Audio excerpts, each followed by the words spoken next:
Carl Higbie, a former Navy SEAL and Trump supporter who ran for Connecticut congressional seat in 2014. And Carl, I know you're an outspoken, a well-spoken Trump supporter, but when it comes to this allegation, if true, what do you make of it? Well, first off, is it illegal? No. Is there proof of it? No. But let's just say it is true, all right? Do you think that our government communicates through the media and in public for every single thing we do? Absolutely not. There is an absolute need for some back channel with every government. I mean, look, Barack Obama did it. He even said it. He was caught on a hot mic saying that he'll have more flexibility. That was something that wasn't supposed to go public. The media has generated, all the media has generated this narrative that the American people deserve to know absolutely everything that's going on behind the scenes. Guess what? Wars are diverted because of back channel things, and I would encourage it.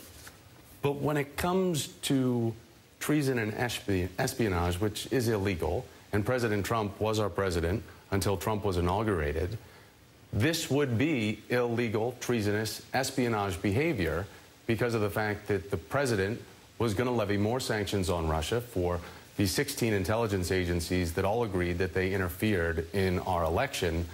And this isn't a problem because we already have back-channel ways to communicate with Russia if we want to, and the president certainly can.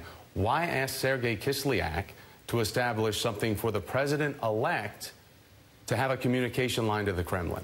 Well, I mean, first off, there was nothing. The only thing that would make it treasonous is if they were going against current policies and they were trying to undermine the current government. If they just want to open the communication channel, there's nothing illegal about that. But then Mike Flynn got busted for doing just that, for undermining Obama's policies on sanctions, talking to Sergei Kislyak with Kushner in tow about releasing those sanctions, lifting those sanctions. He got fired. Sally Yates had to come over and brief the folks in the White House on the intelligence about Flynn, where then he got canned because he lied to Mike Pence. Yeah, he got canned for lying to Mike Pence. And about the fact that the phone call with Sergei Kislyak was about lifting sanctions. So this is the thing with I have the problem with the mainstream media at all, in entirety, is the fact that you are taking these things that are allegations. They wanted to open up back channels for, during the transition time, which is normal. Many presidents before, many administrations before have done this. They're not Which changing, ones? They're not. We don't know about them, but I'm telling you that all these people, time and time again, this is how they solve problems. They start building the back channels before they get into office, so when they get into office, they can keep the machine running smooth. So so countries that have been accused by 16 intelligence agencies of trying to interfere with our election, right, are then president-elect in the cycles of 2008, and before that with George W. Bush in 2004 and 2000, and then we can go down the line before that. You think that president-elects have established back-channel negotiation lines? Yeah.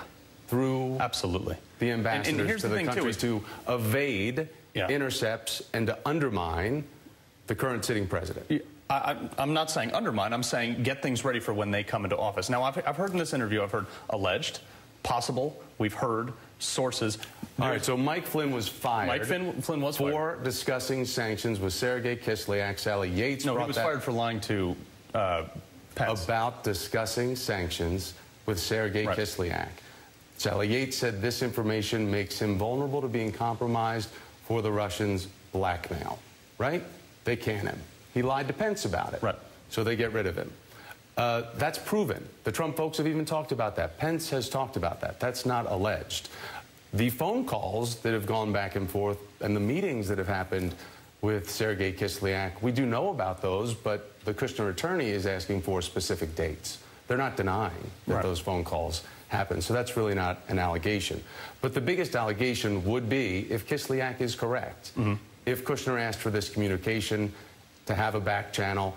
And how do we know if we can trust an honest broker in a Sergei Kislyak at this point? Well, right, and that's the true irony of this, is that the media has largely said that Russia can't be trusted, we can't listen to anything they say, but now as soon as this narrative comes out from him, they're always like, oh man, we need to get right on that, and this is potentially bad. So you guys are going to have to pick which one it is. Do you trust the Russians? Do you not trust the Russians? I mean, this has been the mainstream reporting line, and to be honest, I would encourage our government to have back channels with every government, whether they like us or hate us. I would encourage them to have it with North Korea. I don't think it's the media's fault, Carl. I mean, what we're trying to do, honestly, is fight for freedom of the press.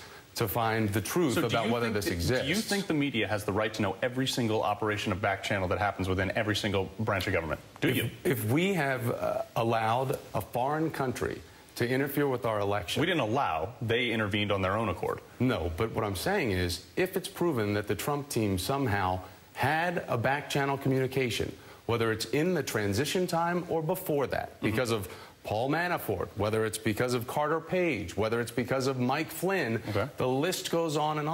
And as a former military fighter for our country and our freedoms, I would think you would be mad as hell over the fact that a Cold War country potentially has co-opted our country by the president and getting Donald Trump in office because they hated Hillary Clinton so much. But you have absolutely no proof that what they did affected the outcome of the election.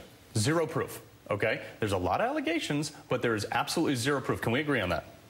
No. Okay, where's your proof? What's the proof? Well, I would say the proof is when Paul Manafort was on board during the convention in Cleveland, the only plank that was changed of the Republican National Committee platform was the policy on Ukraine, not to arm them against aggressive Russia. That was the only thing changed. Paul Manafort, the Trump folks, they all had influence over that. That is proof that the Russians had affected our outcome of the election? That's ludicrous.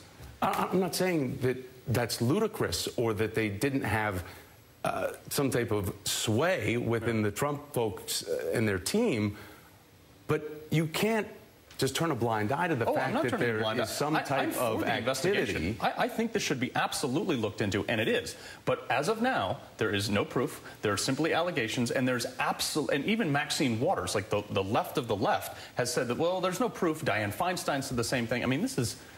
Let's wait for the investigation, which I encourage, by the way. But wait till the investigation comes out before we start demonizing people and telling them that they're wrong or that they're treasonous or things like that. I mean, those are big words to throw around. No, I think the facts will lead us where they may, and we have some trusted folks in there. But I would really prefer that we just be able to trust the White House and trust Donald Trump, trust his team, and not have to worry about all this. But these are real concerns. Yeah, well, and you know what? I can echo that sentiment where I really wish we could trust the White House in the sense that we have people in there leaking stuff. For instance, like the meeting between McMaster and the Secretary of State Tillerson with the Russian, they leaked something that has absolutely no merit to it. Like that, those are the real problems that we should be looking at here. And you're talking about trusting the White House. Let's trust the integrity of it, too. Sure, yeah, and that would be to who Donald Trump is surrounding himself with. Carl, great to have you here. Carl Higbie, thank you. We got new concerns about laptops at airports.